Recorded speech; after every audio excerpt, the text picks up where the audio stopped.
एकत्व को जगाने के लिए, बोध को जगाने के लिए दीपक आता है। यह दिलाता है कि छोटे से दीपक के अंदर कितनी शक्ति हो सकती है, तो क्या हमारे अंदर नहीं हो सकती? जब हम समाज की बुराइयों को देखते हैं, समाज की समस्याओं को देखते हैं, लोगों को अपने जीवन से भटकते और गिरते हुए देखते हैं, पतित होते हुए देखते हैं, पाप की ओर मुड़ते हुए देखते हैं, तो हमारे अंदर का दीपक भी जलना चाहिए। हमारे अंदर भी वो प्रकाश पैदा होना चाहिए जो जाए और लोगों को झकझोर करके याद दिलाए कि मनुष्य का जीवन कितने वर्षों की प्रतीक्षा के बाद मिला है। आपको इसे सौभाग्य की तरह से जीने की आवश्यकता है। गुरुदेव ने जो दीपक हमारे भीतर जलाया दोस्तों, वो दीपक औरों के भीतर भी जलाने के लिए दीप महायज्ञ आता है, याद दिलाने के लिए आता है कि जिस तरीके से एक दीपक संघर्ष के तरीके से हजारों जन्मों के अंधेरे को दूर करने के लिए अकेला जलने के लिए तैयार है, वैसे ही हमने से प्रत्येक को हजारों दीपकों को एक साथ जलने की आवश्यकता है ताकि इस धरती पर हम लोग दीपावली को मना सकें। और वो आता है जो व्यक्ति के अंदर बोध का उदय होता है।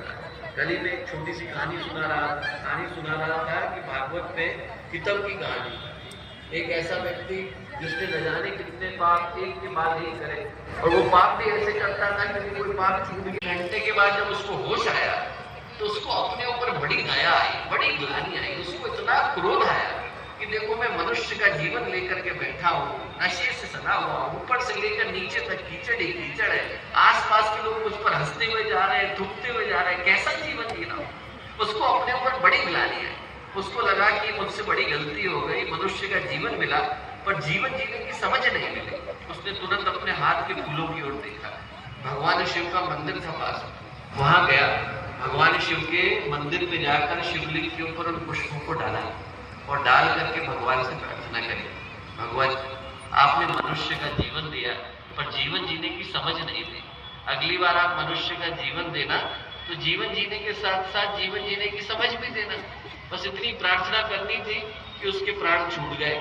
ऊपर पहुंचा तो चित्रगुप्त ने उसके कर्मों का वही खाता निकाला और कहा कि भैया तुमसे तो बहुत पाप हुए। उन्होंने कहा इनके बदले में क्या मिलेगा? बोले इनके बदले में 2000 वर्ष का नरक मिलेगा। बोले मुझसे कोई अच्छा काम हुआ? बोले एक अच्छा काम हुआ।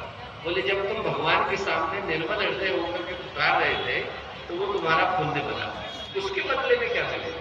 बोले उसके बदले में जितनी देर के लिए पलक झपकती है, जितने को हम लोग कहते हैं क्षण का 100वां हिस्सा, इतनी देर के लिए निमिष मात्र के लिए आपको स्वर्ग का सिंहासन मिलेगा।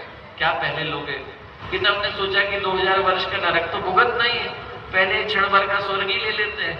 उन्होंने कहा कि स्वर्ग दे दीजिए। अब जैसे ही स्वर्ग दिया वैसे ही उस व्यक्ति के मन में विचार आया, और ये जो विचार